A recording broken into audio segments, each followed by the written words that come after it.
Alright, so in class we had just finished talking about graphing the absolute value function. I want y'all to look over the properties of f of x is the absolute value of x, just to make sure, like, you know that which axis it is symmetrical on, because I would just be writing it verbatim. So, excuse me, look at that. But now we're going to talk about key functions, or our parent functions. It's going to be important to identify these for this next concept called piecewise functions, because piecewise functions can be like a combination of different functions, and you need to know how to identify and graph these functions if you want to understand how piecewise functions work. I guess not graph yet, we're not quite to that point, but you're still going to understand how these functions work. So, first one is the constant function. So, you probably want to have like a little piece of paper where you write these functions down as like a reference, it would probably be kind of like a formula sheet, just so you have these for a while until you get used to the different functions. So constant function, I missed it completely. Constant function f of x is equal to b, and b is like any number really. So this is going to be b, and it's just to be constant. So y is equal to say 2. This is a 2. So for every y value, it's 2, no matter what the x is. So it's just constant. X is negative 1, x is positive 9, x is 5. All the y values are 2. That is our constant function, because it's never going to change the y value along the x values.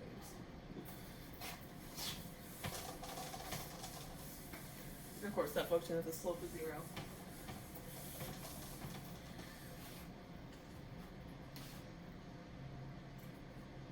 Oh, yeah, the domain of it is all real numbers. So, identity function.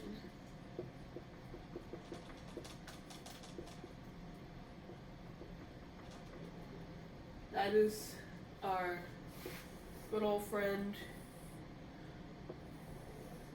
this function, where it's just f of x equal to x. So the function of the x is equal to x. Like, for this one, it's just x and y are the same thing. So 1 and 1, 2 and 2, 3 and 3. But this would be the same for like x minus 3, and f of x minus is equal to x plus 2. All those basic ones that don't require really, well, I guess you could do a 2x would be the same, but don't require like a cubed root or a squared root, or just any other complex function, I guess.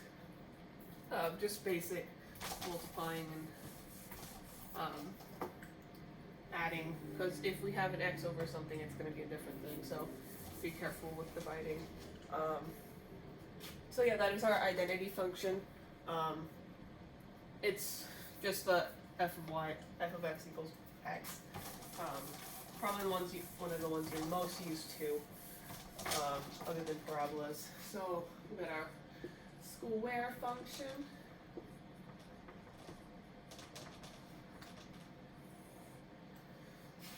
We have a parabola. That's f of x is equal to x squared. So for this domain, we have all real numbers, but for the range, we have everything above 0 for the parent function of the square function. The parent function just means like the base function, basically, like just like what it looks like without anything fancy done to it other than what the function is. So yeah, we have our range being just positive numbers, including 0, because we're going to have a intercept at 0, 0.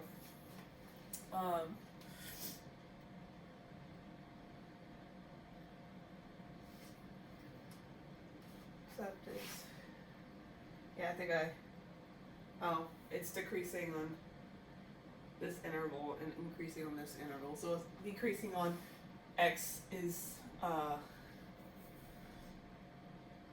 negative infinity to 0, I guess not including the 0, and then increasing on 0 to positive infinity.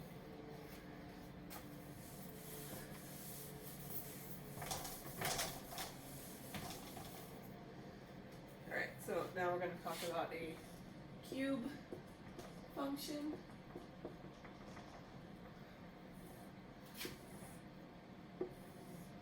So that's f of x is equal to x cubed. And of course we have, I like cube functions. Well, I think they're kind of cute, all squiggly. And I feel like a little snake on the graph. And I love snakes, so yeah. Oh, and so we'll have our 0, 0 intercept here for the parent function. And it's going to be increasing over the entire graph, even though it's still decreasing at a small amount, increasing at a small amount here, but it never becomes constant, so it's constantly increasing. Let's see what else say. Oh yeah, this function's odd. Remember, it's reflective across the origin. You could like, want it draw very well. Probably would look a little more symmetrical. Yeah, you could sandwich.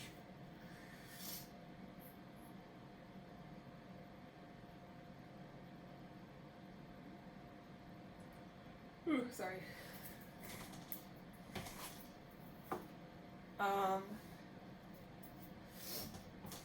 Yeah, that's everything for the cube function.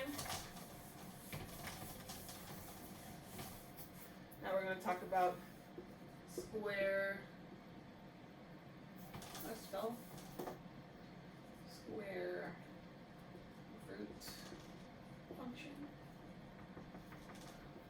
Or f of x equals the square root of x. And of course, we're going to have it just look like this. It's going to be increasing on its entire interval. We're going to have a 0, 0 intercept. That looks like it's decreasing. It's going to be increasing on the entire interval.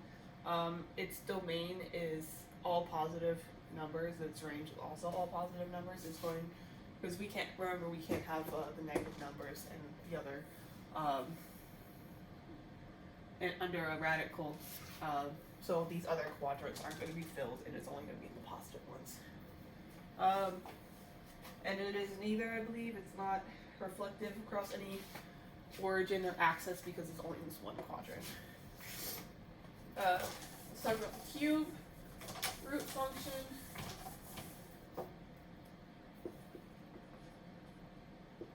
Cube root function. So f of x cube root of x. I guess I could have just added on something.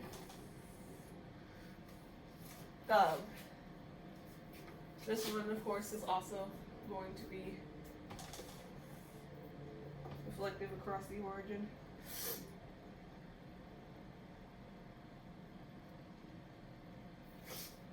And it is also still increasing just like the squared root. Not squared root, just like the cubed function. So it's increasing over all real numbers. We have our intercept at 0, 0. It's an odd function. And our range is also all real numbers. And then let me see what else. No, I think that's about it. Alright. Now we're gonna get to the ones that you probably really haven't seen much ever before, but you need to start getting used to seeing. So we're gonna have reciprocal function.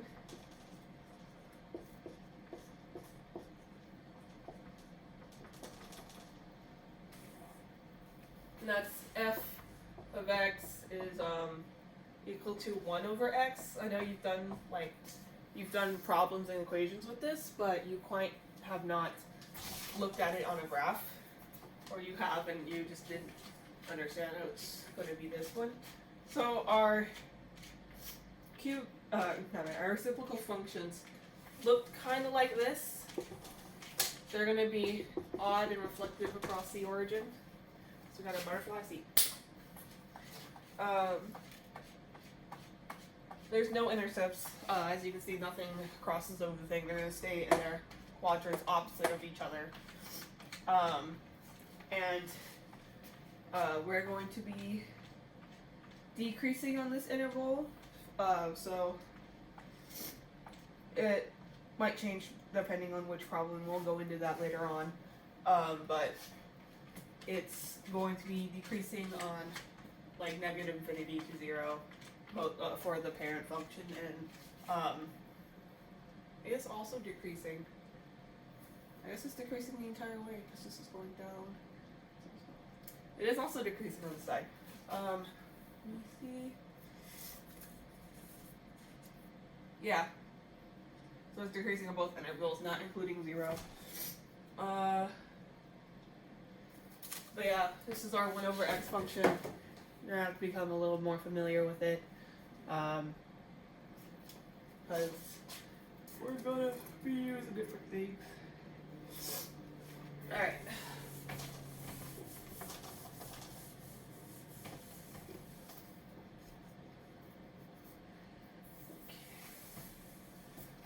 We already went over this a little bit, but we're going to talk about it again. Absolute value functions.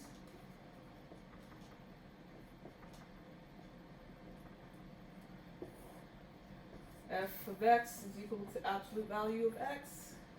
Therefore, we are only going to be in the positive x quadrants, or the positive y quadrants, because we can't have a negative y in this, for the parent function at least. So we're going to be in these 2 quadrants, so our range is going to be 0, because we have our intercept here, 0 to positive infinity for our range, because we're in these 2 quadrants, like I said. And our domain is going to be all round numbers, because it keeps on going both ways. What else did we talk about absolute value?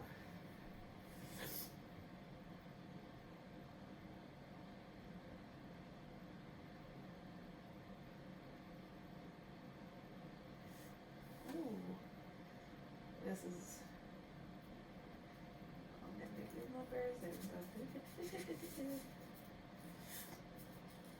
alright, now we're going to talk about greatest integer function.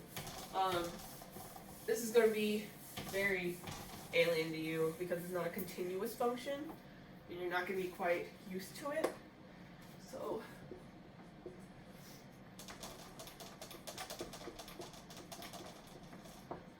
hey, get off the table! Stupid boy, get off! Sorry. Greatest integer function. So, what this looks like is f of x is equal to integer, or int of x. I believe that's how I notate it. Yeah. So,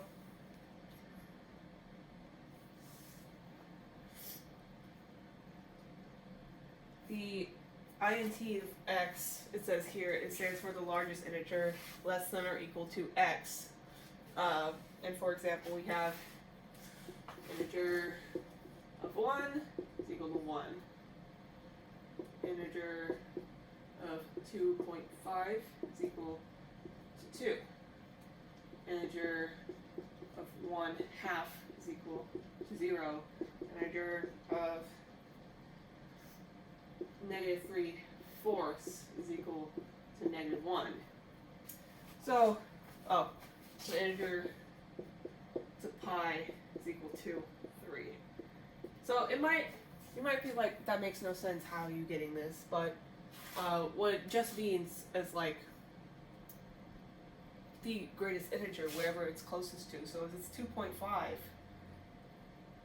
and it's not 3, you're gonna, it's y is gonna be 2 because it's looking for the whole number, the last whole number that was in this value. So 1/2 is only 0.5, so it didn't have a whole number yet because it didn't quite reach 1, so that's why it's 0.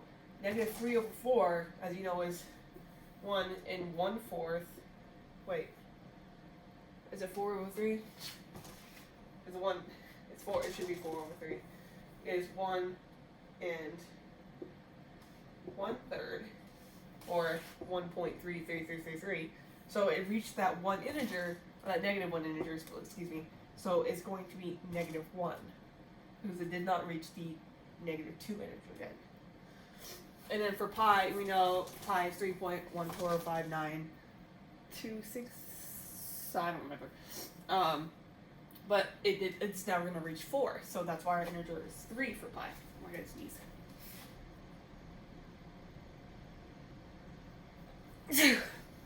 So, it's going to look a little weird for you. Let me draw it as best as I can. 1, 2, 3, 4, 5. 1, 2, 3, 4, 5. Woo. Okay.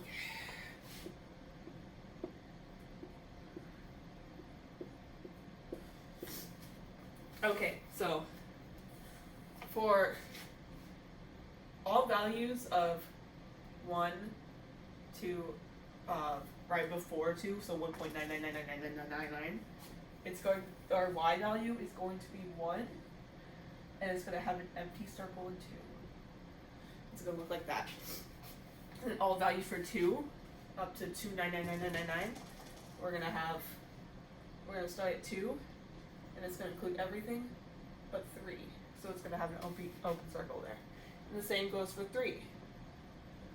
All x values from 3 to 3.99999 are going to be 3 on the graph. 3 right up to 4, but not including 4. And it goes on like this. Oh, I need to. It goes on like this for the entire graph. So 1 for 0 is going to look like this. I just didn't confuse y'all on the axis quite yet. The same thing goes for the negatives. Remember we had negative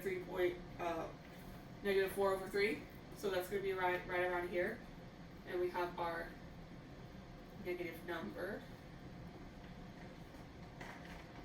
So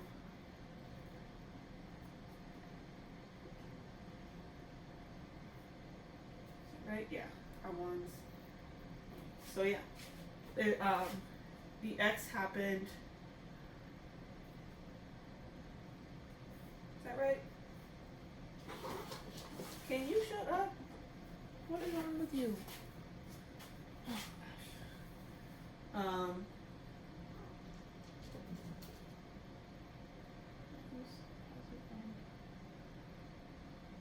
I drew it right. Oh, point is, the integer, you're just gonna look for the integer. So if you get a decimal, you're just gonna look for the integer. You're gonna know that y is equal to 3 for x is equal to 3.4. So yeah, this is our little steppy thing. And it's gonna be constant at all the intervals, but not continuous because it has, we have these steps. Asking any questions you have about that, because I know it's a little bit different. But now we're going to talk about piecewise functions.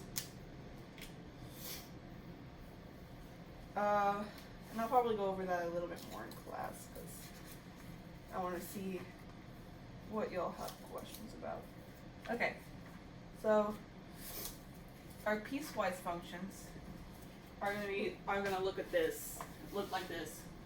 Function f is defined as, and it has f of x is equal to, and it has our open brackets. Okay.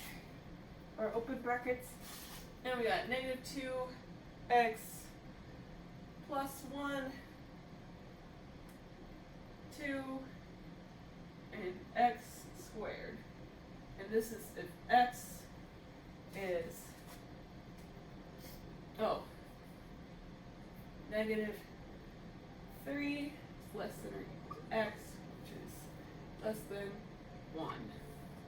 For 2, we have x equals 1, and for x squared is if x is less than 1, not equal to, so everything before that. So look at this graph, not graphically, just like at the equation. Your whatever f you are given. So if it says like what it says find f of -2, f of 1, f of +2.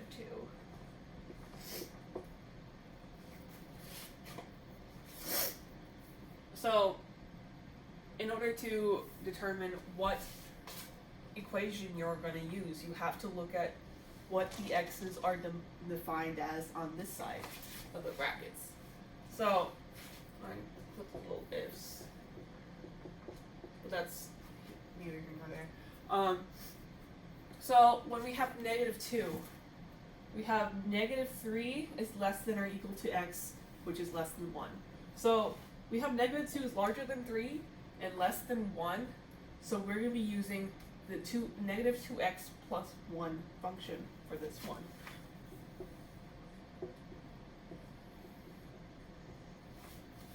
For this one, we have our f of 1.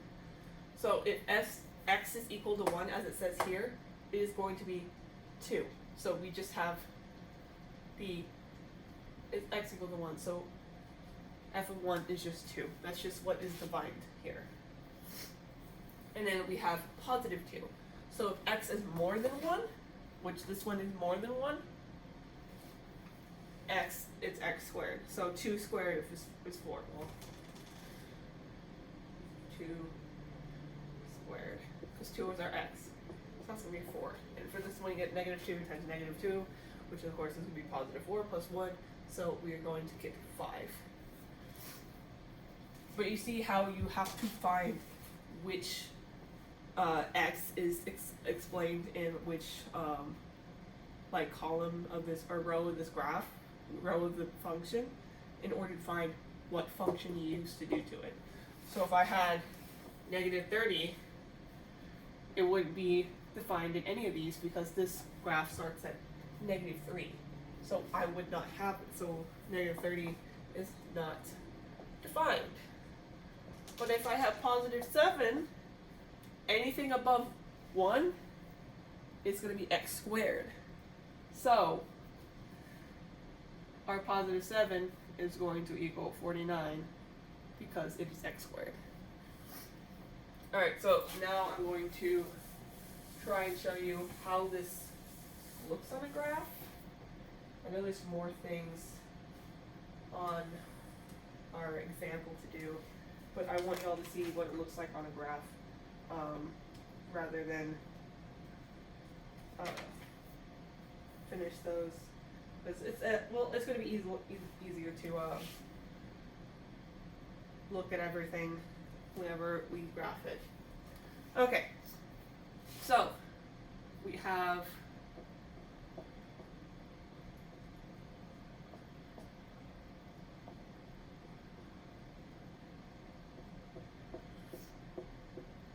the first part of our graph is going to be at -3.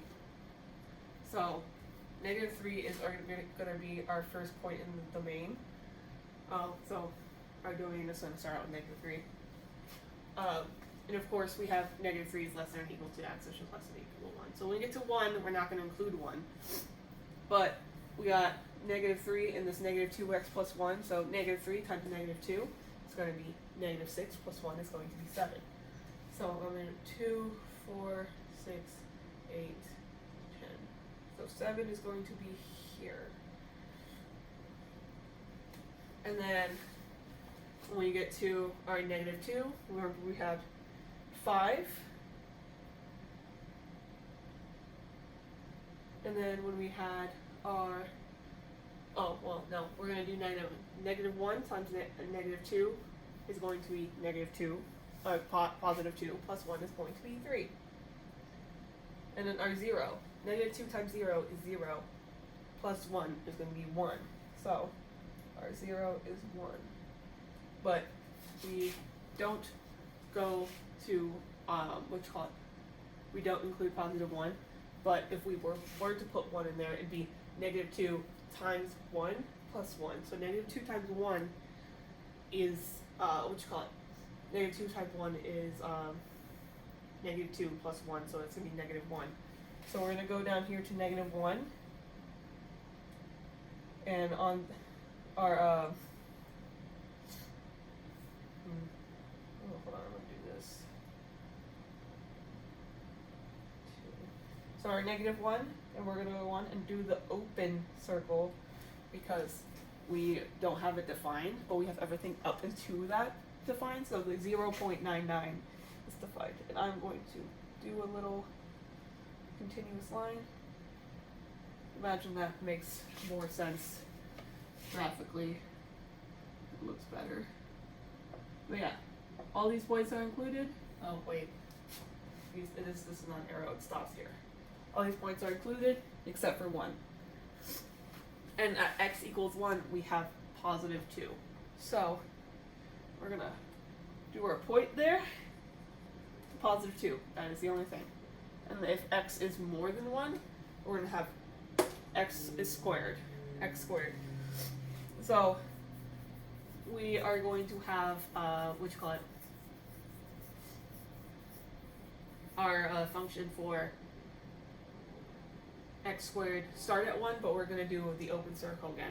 So when we have 1 squared, we have 1. So we're going to go to positive 1 and put that open interval 2. Remember, this is at 2 and this is 1 halfway through. It's gonna it looks a little messy, but we are where we need to be. And then we get, because this is 1. I'm counting by 2s on these ones. So 2 is going to be 4, of course. X squared, 2 squared is going to be 4. 3 squared is going to be 9, and so on. So we're going to connect it like this, and that's going to keep on going. But this is what our,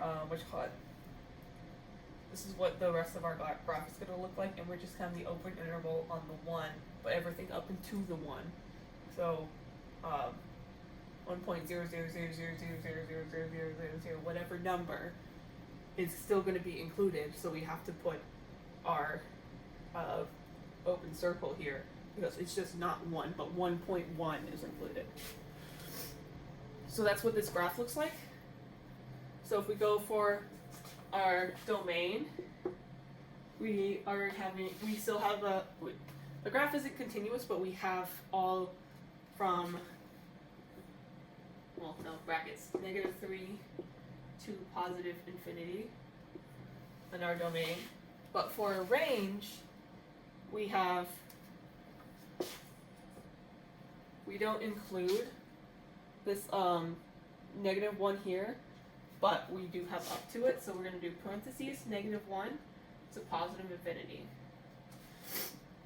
And then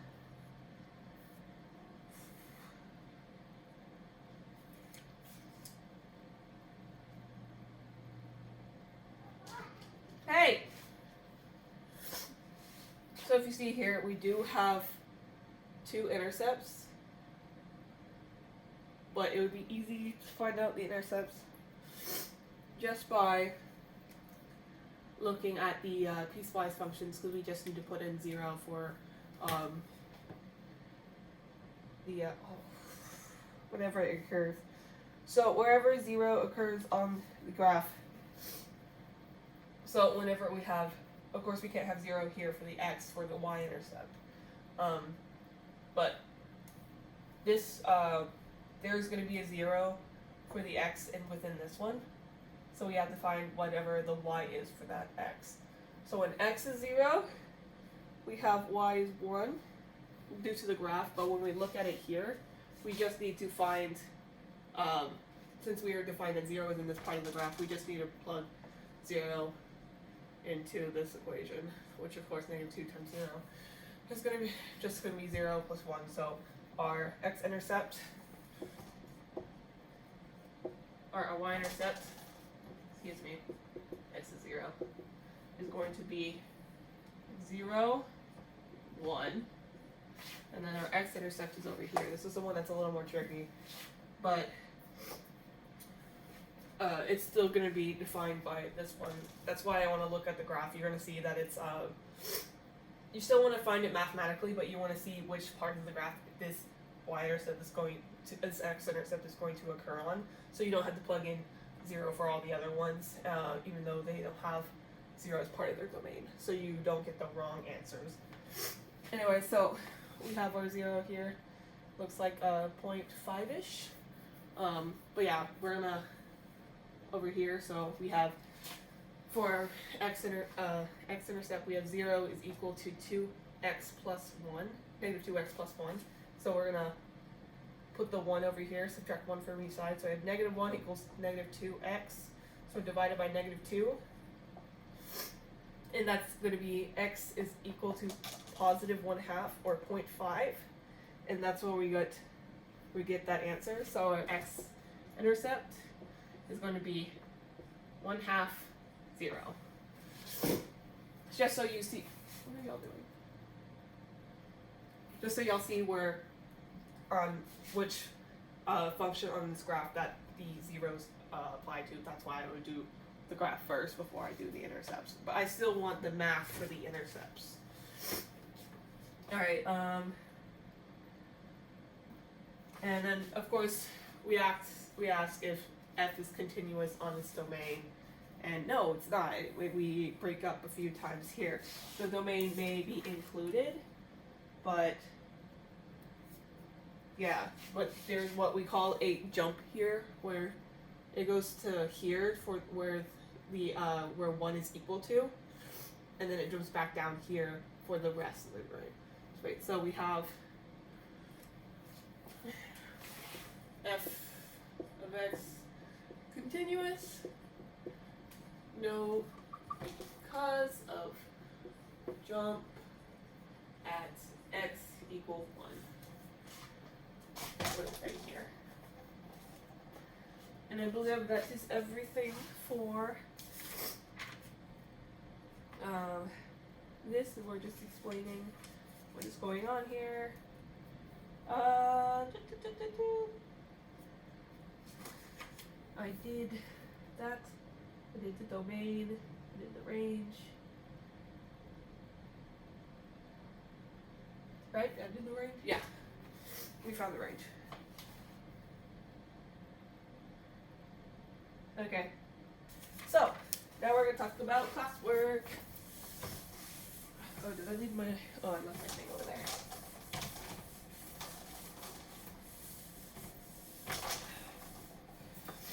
So, I'm going to give you 2 classworks. One's going to be due on Thursday, and one is going to be due tomorrow. The first one is going to be due tomorrow.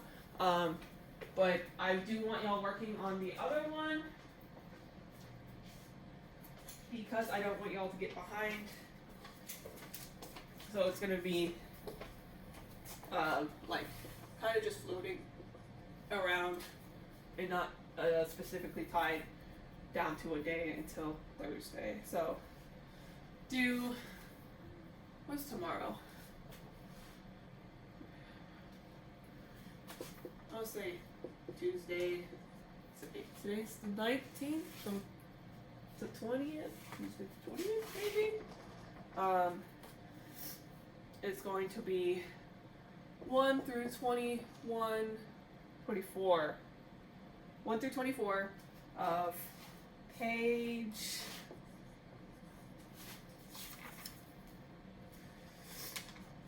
241. And then do Thursday the 22nd.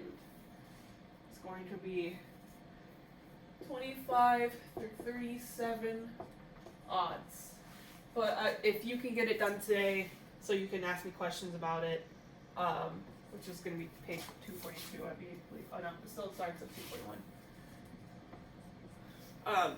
Which you can look at it, so you can ask me questions tomorrow, or after we do the lesson tomorrow, you can ask me questions about it when y'all are working on your homework.